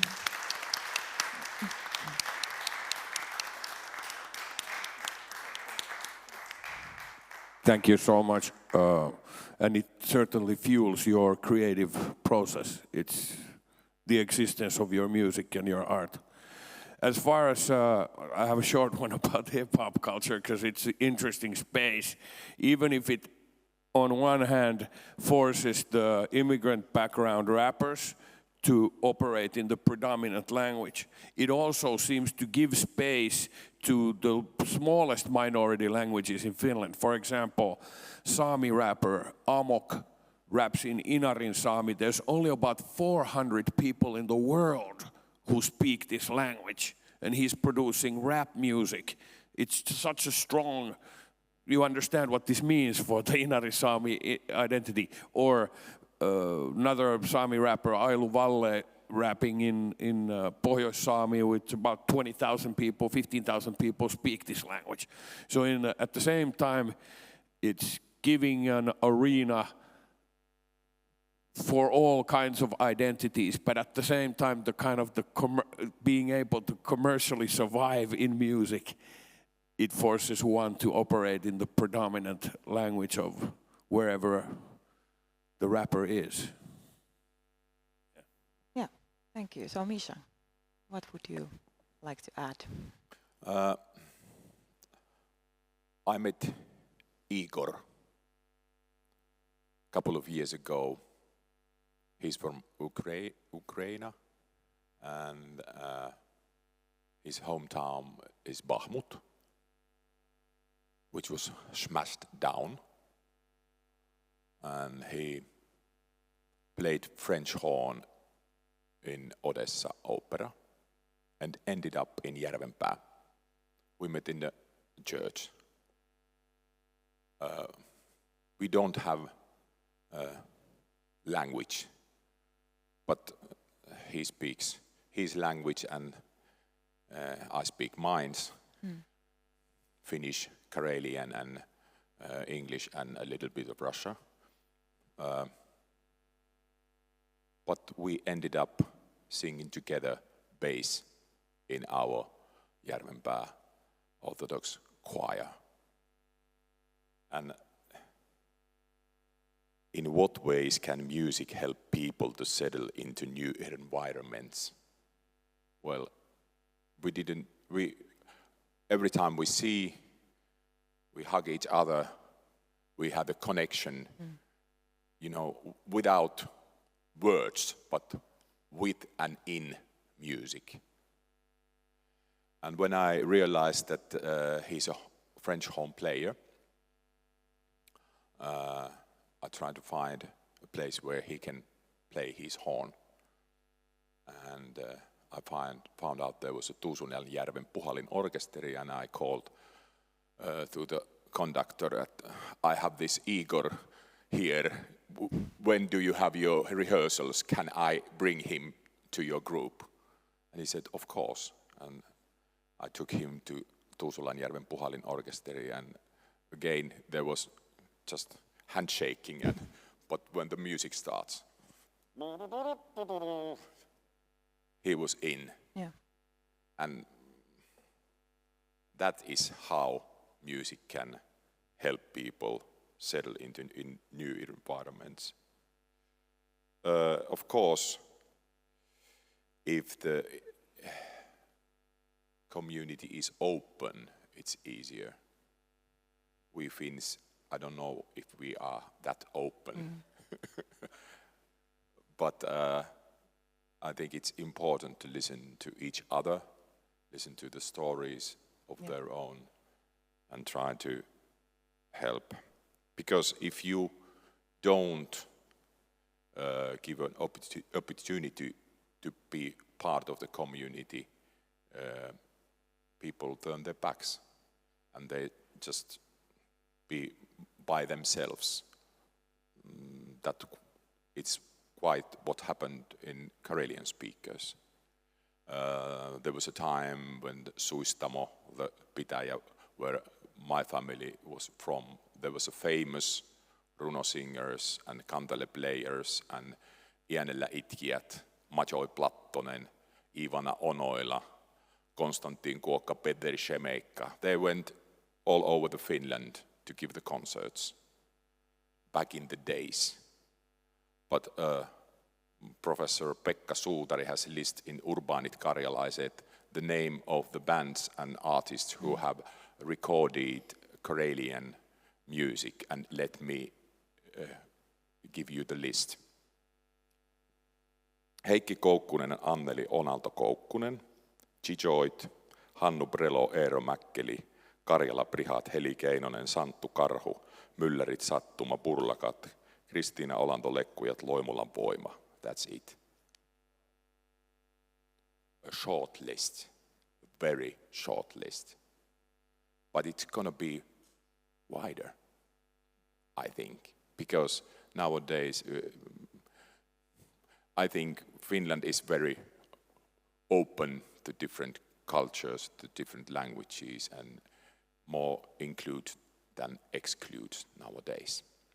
And every recording somehow influences the bigger picture and the majority culture also. In hip-hop, it's really interesting looking at the way the youth of East Helsinki speak at the moment. They're picking up Arabic words from the rappers. Flus, for example, is an Arabic word for money. And now it's becoming like flus is now a word regular Itä-Helsinki white boys use to talk about money. Yeah. Or they say, mä vanno, it's like walla, it becoming a part of Finnish vernacular now. It's super interesting. So there's ways the immigrant positions are also influencing the bigger culture. Yeah. How about, Karri, in the context of the IWW? What do you think? I mean, and now the Finnish immigrants context. No, about this kind of how in what ways they settled, because it's, you know, well, I think we can move to the next question at the same time, which is that when discussing about music and migration, it's kind of the positive impact of music on the process of adapting to a new place or environment is usually emphasized. Yeah. However, music can also, as we know, divide different groups and divide people. Yeah. So what are your thoughts on this? Yeah. The Wobblies, the industrial workers of the world, was a particular, it was a special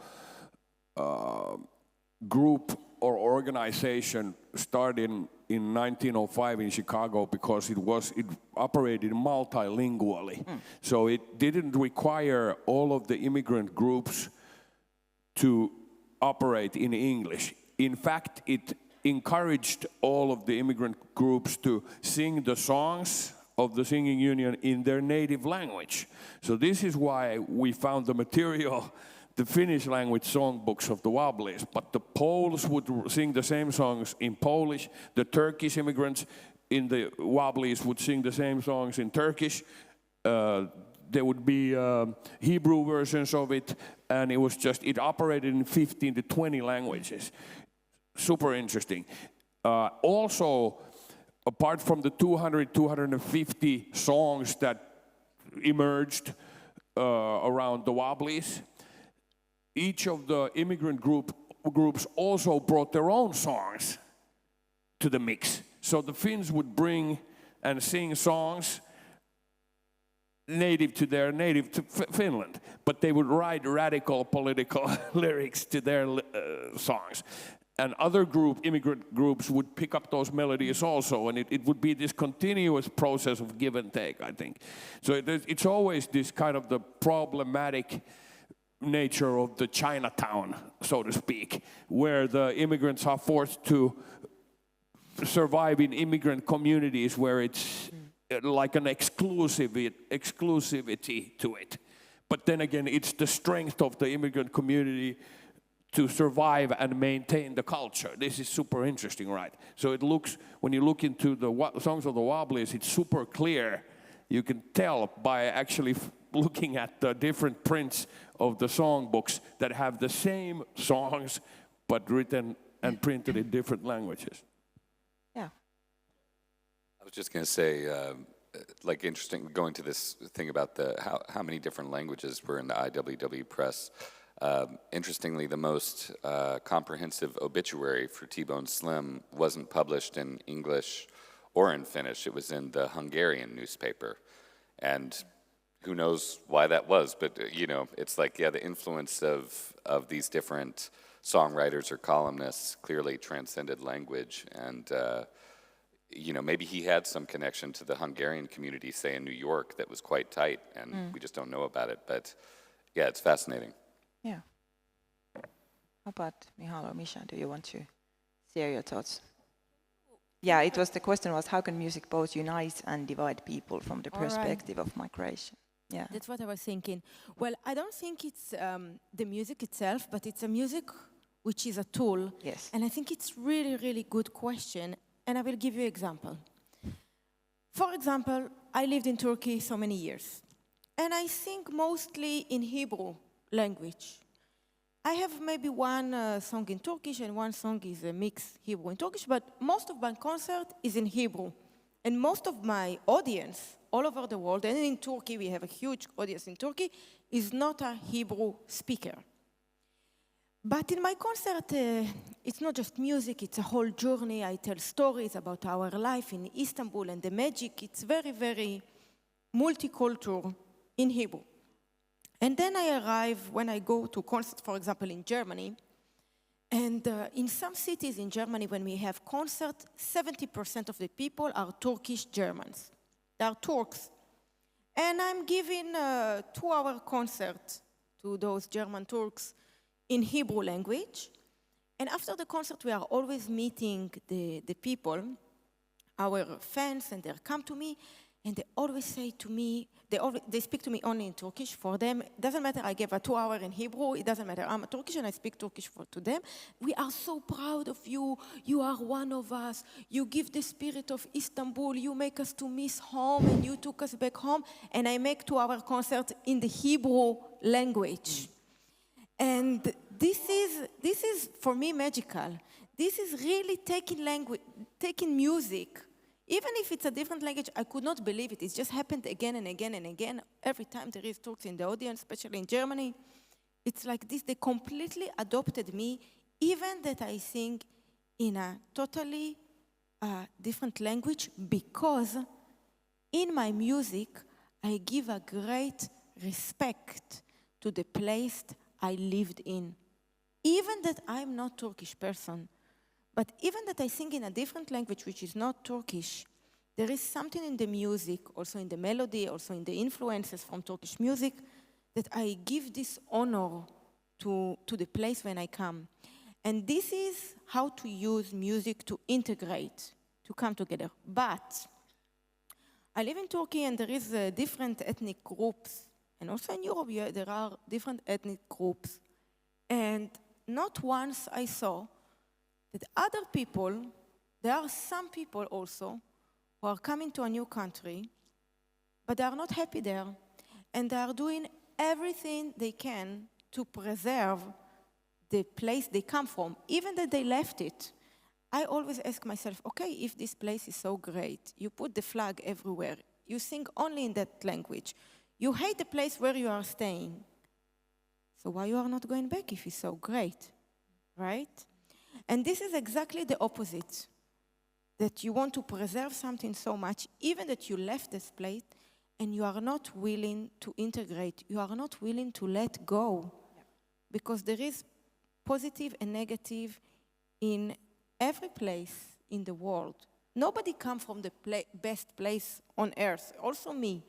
And there is some things in my heritage, in my Iranian, Israeli heritage, that I want to keep and reserve and to take it with me till the day I die. And there is things that I want to let go. Iranian culture is not the best culture in the world. I don't want to live like my grandmother. I don't want to preserve her life. In the 30s, in the 40s in Iran, women were oppressed. Also in Europe, also everywhere. Why would I want to preserve something like this? Even if it's inside of music. Music is a reflection of a culture. If part of the culture is that woman is in the kitchen and cooking and that's it, I don't want to preserve it. I want to create, to take my basic, my culture, to give it the respect, but I say, no, I'm changing something. I'm not going to preserve it. I'm sorry. I'm a new woman. I'm a new Iranian woman. I'm a new Israeli woman. And I have something new to say. My husband is actually French. And our children, I will not tell them, you are Israeli or you are French or you are Iranian. My children will be what I'm trying to be, citizens of the world. I'm not going to limit them. We are, first of all, the people of this world.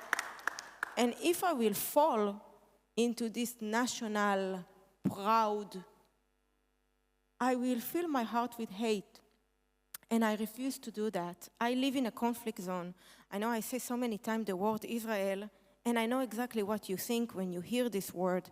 It's a conflict zone full of politics, full of terrible things that happened there. But I refuse to fill my heart with hate. Because at the moment I will do that, I will lose hope. And there is no reason for me to move on. And even in countries where my nationality is war with, I'm sure there is beautiful things there in culture, and I'm sure that people like me can create this bridge. So yes, we can use music to separate. People does that and to spread hate and a lot of proudness and ego. But I'm from the people, and I'm searching to people that believe like me that we can do, this is a powerful tool to do exactly the opposite. This is the answer to the hate and to the corruption and to the politics. And this is at least my opinion about it. Wonderful. Then, Miša. I'm a great music lover. I listen to all kinds of music. It unites me to the stories and the heritage of each other's. For instance, this Georgian singing or Näppärit on the stage. For me, it's like the emotions are the most important. That's what I seek and find in music. And when I make music in Karelian language, I used to, those questions as what is the Karelian music? So what can it be? It can be what you want to do. So our Loimola Voima music, they used to call it folk rock, or in what boxes do you want, and is it a Karelian music? Yeah, yes, it is. But is it a right or wrong kind of Karelian music? There is no such a thing, in my opinion. And for me, this idea of music dividing people is kind of strange, because for me it's like swimming into new waters and getting something from someone else's work to me. So maybe it's gonna pop up with something in my mind and in my music also. That's what I think about this. John, want to add something, and then Karri, you can continue. Yeah, I mean, I guess I was thinking about this. Leonard Cohen was popping into my mind. He's one of my, somebody who I just admire greatly as a songwriter. And I've played a lot of his music, and I noticed in the US, I've sometimes played his song, The Future, which maybe some people know. It's a fascinating song because it's a very poppy, like kind of dance melody, 80s kind of dance melody. But if you listen to the lyrics, they're rather dark, you know. And he wrote this song right at the time that the Berlin Wall was coming down. And the lyrics are, "Give me back my broken night, my mirrored room, my secret life. It's lonely here, there's no one left to torture. Give me absolute control over every living soul, and lie beside me, baby, that's an order. Give me crack and anal sex, take the only tree that's left, and stuff it up the hole in your culture. Give me back the Berlin Wall, give me Stalin and St. Paul, I've seen the future, brother, it is murder." And I used to play that song in the US, and nobody wanted to hear it. People were like, that's really depressing, you know. Tell us again who wrote that. Leonard Cohen wrote this. Actually, this album was called The Future. And after he did this tour, he was drinking 2 bottles of wine a night just to get through the material that he was singing. And this is when he stopped playing music and went up to the monastery, basically, for 7 years. You know, and so I used to, I would try and play that in the U.S., and oftentimes there were people that would kind of, you know, the U.S., we have Pursuit of Happiness. I think we're the only country in the world that, you know, we have our Declaration of Independence that we're guaranteed the right to pursue happiness, which T-Bone Slim also wrote about, and, you know, he pointed out, you don't have the right to be happy, you can just chase it until you drop, basically. But, there's something in our cultural DNA in America that I think we are more predisposed to, we'd like to feel good about ourselves and just about the world generally too, I think. I think there's a lot of positive things about the kind of American psyche, but there's also dark sides to it, which is probably true of all cultures too. But since that's the one that I'm from, I'll just speak to that. But I noticed when I came to Finland and I would play this song, I was quite surprised that sometimes people got really excited about it. And I don't even know if they knew the tune, but they were just like, yeah, all right, give me more of that. So that's, I guess, a personal experience I've had of some music that, like when I play a song like that, something that some people might consider depressing or dark, I feel a great relief because it feels like it speaks somehow to our times. And that's not to say that there shouldn't be any hope or optimism. I certainly don't mean that. But there's something that feels very true about it to me personally. And when you sing something like that, it feels like it's acknowledging something that's really there in the world, and that's important, to sing your days, the times that we're living in. But another thing that was popping into my mind about this was Leonard Cohen, during that same tour when he released this album, The Future, he was at a World Oneness festival in Ghent, I believe it was, and a reporter came and asked him, so this is a festival of oneness and, against racism, and what do you think about racism? And perhaps that's a rather easy question in a way. And so Leonard Cohen, of course, did not answer it in a manner that the reporter would have been, asking for. Because, of course, the thing you should say to that is, well, I'm against racism, And he said, actually, that, I don't think it's an entirely bad thing, that actually, that we have real differences. And, that his opinion was that anyone who's not connected to their roots, race, the word etymologically being so much oriented to roots, that the racism that we see in the world is coming from people who are disconnected from where they come from, and that any true race or any true religion has a comfort in their roots. They're connected to it, and there's not this this insecurity and anxiety. But I just really appreciated the way that, and this was at the time that the Rodney King riots were going on in America. I mean, it was, of course, America. We've, issues of identity and racial, Jim Crow, slavery, immigrant waves, Finns, Italians, there's been so much history of, well, integration and then separation, and it's been a big experiment, and has I think he was speaking to that, what was happening at the time, and it's still going on today, but that it's a real challenge, and that I think that whatever rightness or wrongness we can feel about these things, that people have genuine anxieties, and they really exist, and obviously we can see the facts of that bearing out in the world today, in America, other places where, these identities, create, there's conflicts that erupt between them.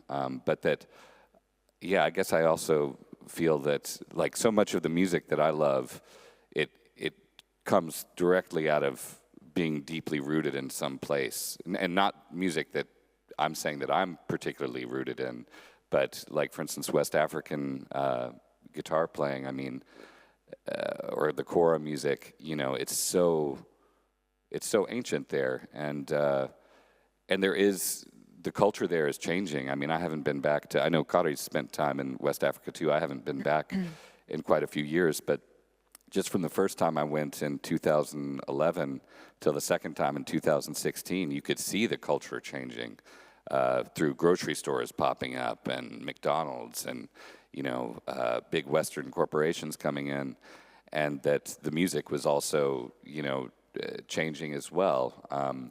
And I think that's a beautiful thing, but I just also hope that at the same time, I think that like those griot traditions that have existed there, I think it would be tragic for their culture and for the world for that to kind of evaporate, you know, into being dispersed. And but so I hope that these things of oneness and also that there can somehow be both of these things existing at the same time, you know. Yeah. Now, Karri, quick comments and then we take a question from the audience. I'm commenting 1, 2, and 3 things. Oh, great okay. conversation. You have 5 minutes. You mentioned Rodney King, and he had the famous quote under heavy media pressure where he said, "Why can't we all just get along?" And that this is the compassionateness. This is the message in music. Every piece of music we hear carries this message, right? Unifying message. Nationalist symbols are tricky, or nationalist identity in this mix. I've been following an American Finnish artist called Steven Solkela, who has now in the last couple of years visited Finland. Carries the tradition of the American Finnish. And when you look at the visual representation of the posters and the online stuff, it's always the Finnish flag. And it speaks in a different... We wouldn't dare to use the Finnish flag in any kind of... You know, it's not very inviting to make a musical event and put the Finnish flag there, or any other nationalist symbol. It's kind of tricky. And there's this... When there's a distance, it's a different... The meaning also changes. And finally... all of this musical influence moves back and forth. When you look at the history, places like Istanbul or the way American Finns brought Finnish melodies to America, and one of them ended up in Nigeria. This is like that's how the world works. And this is the most intense musical experiences you can get is when this strange, magical thing happens. The famous ethnomusicological example is the Kipsigis tribe in Kenya, who have a musical tradition called Kemirocha. And it's actually Jimmy Rogers. So somebody had played American country music to the people, and they created a musical genre called Kemirocha, which actually means Jimmy Rogers in the local dialect. So it's a American country and Western influenced music, tribal music in Kenya. Nothing more beautiful than that. Can I get a round of applause for Kemirocha? We are really running out of time. If we have questions in the audience, now would be a good time to ask. Do we have questions or comments? Because we have now, I think, 2 minutes time, right? No? No questions or comments in the audience. At least I can't see any. I have a question. Oh, there is one. There is one. Yeah, please. Yeah.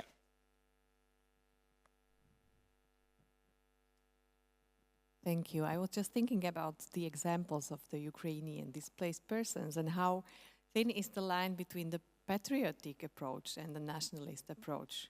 So they're using their songs that they're using as a weapon against the Russian aggression. So in this case, what do you think about that? Because it's not neutral, it's not inviting, it's fighting, but in a way. So what's the opinion there?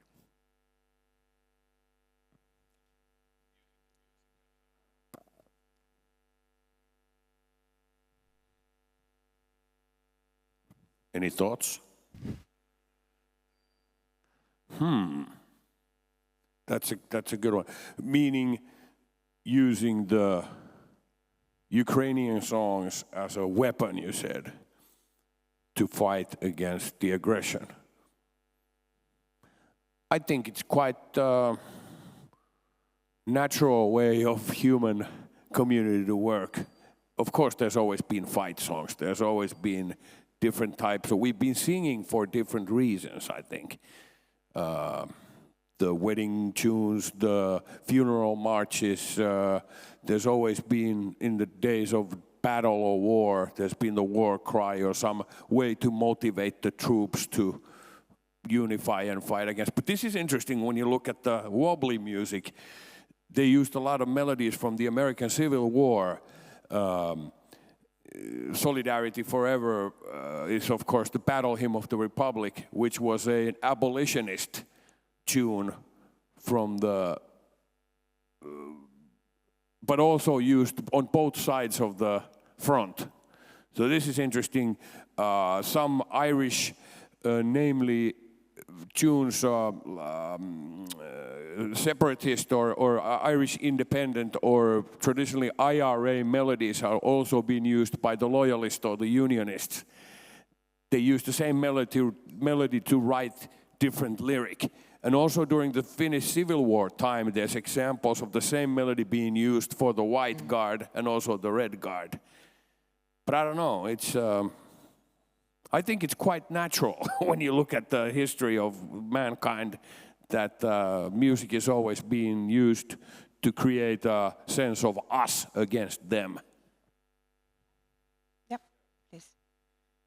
Using Ukrainian culture and music to fight the Russian oppression, it's a huge mistake. Because they are not fighting the Russian oppression. They are not, you don't fight with cultural politicians. They don't care about it, the politician. They are just fighting the Russian people, which this war was imposed on them as well. What the Ukrainians need to do is to use their culture not to fight their neighbor, the Russian, but to unite them, because politicians are always the enemy of both people. And if they will use their cultural, such a pure and precious thing against another people who are just people like them and not against the government, then they make the people their enemy and not their government the enemy. And it's very, very thin line. And we were talking about it when music unites us or separate us. Yeah.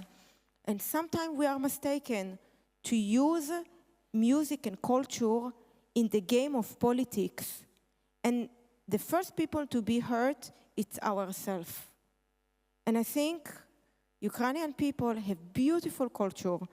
And myself, I know a lot of people who are half Russian and half Ukrainian. It's so common, there are so many of them. So what they will use their Ukrainian culture against the Russian part. It doesn't work like this. Wars is a game of politicians. Don't sell your music to them. Use it to unite yourself. Otherwise, you will lose your culture. And you gave this example, but I live this example in the Middle East. And I will never use my music against any nation, any other nation, because I know there are politics and there are people. And I learn on my blood with pain. I lost enough friends in the past 2 years to know that I must make this separation. Because if Ukrainians will hate Russian people, they will never know peace in their life. And they will damage their own children, not the government. The opposite, they do them a favor, the government. If you use your culture against another nation, this is the best scenario any politician can have. And I'm not willing to play this game. This is just my opinion. It's okay if someone have different opinion. It's also okay. And I understand where it's come from, but this is just my opinion. Yeah. Thank you. I think these were the perfect ending words for this panel discussion. Thank you so much, everybody. Thank you. Thank you. Please, can you be seated still? Saijaleena, Karri, seated still, because Michal, you promised maybe to sing us a song. Would it be possible still? Do you feel like a closing song? Maybe do we want to hear? Yes. You want to come here, or you can.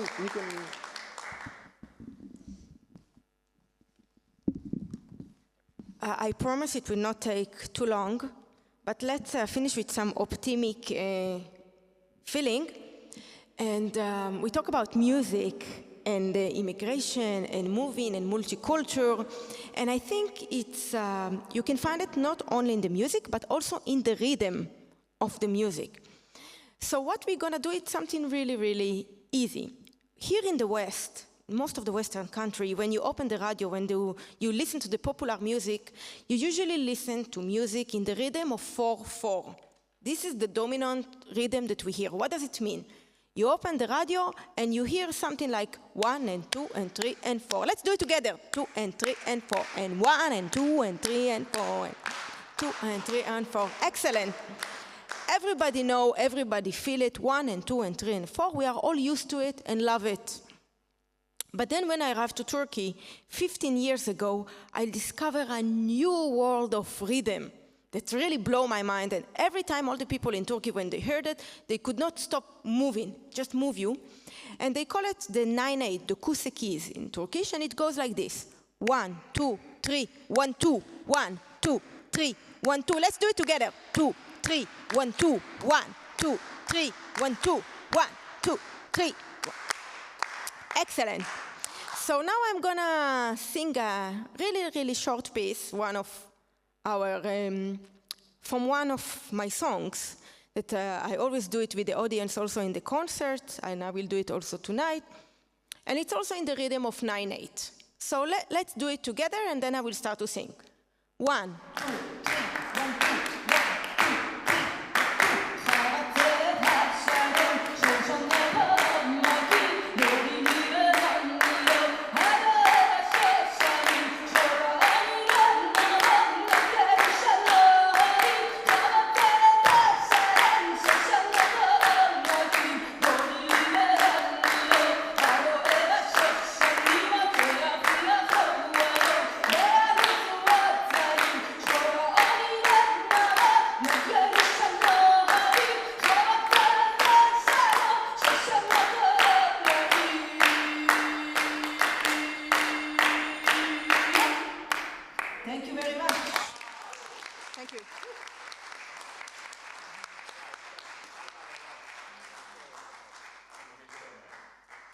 Thank you, our panelists and Saijaleena and audience, and have a great festival day. The last day, Saturday. Have fun and thank you very much for coming. Let's one more applause, please.